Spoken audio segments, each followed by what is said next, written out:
Hello, bachcho. Let's read the question. And the question is, which of the following is true regarding exponential growth? Option A, no population can grow exponentially for long. Option B, exponential growth slows down as the population nears its log phase. Option C, bacterial colonies have been observed to maintain exponential growth always. Option D, exponential growth is commonly observed in large, slow growing species such as humans and elephant. सो यहाँ पे इस question का सही answer निकालने के लिए जो की कॉन्सेप्ट हमें जरूरत है that is about exponential growth.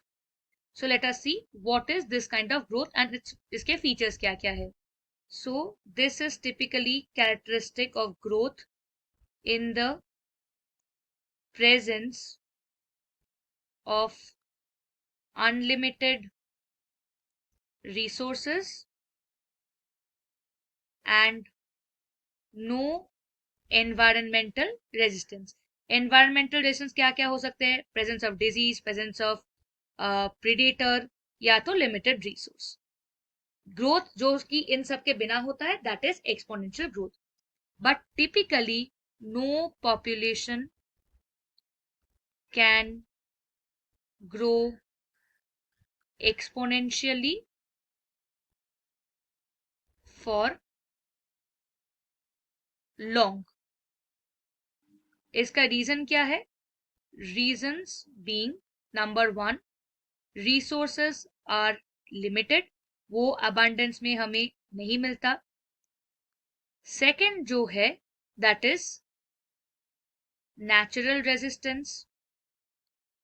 Third जो है कैरिंग कैपेसिटी, एक मैक्सिमम अमाउंट होता है या मैक्सिमम नंबर होता है जो कि एक पॉपुलेशन सस्टेन कर सकता है.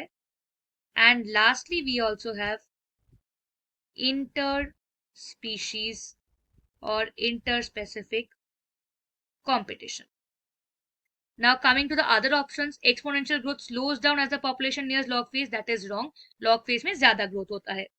Bacterial colony हमेशा exponential में नहीं रहता. There is a lag phase, log phase as well as a stationary phase. And exponential growth is only observed in humans and elephant, ऐसे large slow growing species. That is also not true. So इस question के लिए हमें बताना था कौन सा statement true है. So clearly option A is correct. That no population can grow exponentially for long. So based on the explanation, we can say that for this particular question, option A is the correct answer. I hope you have understood it well. Thank you and best of luck.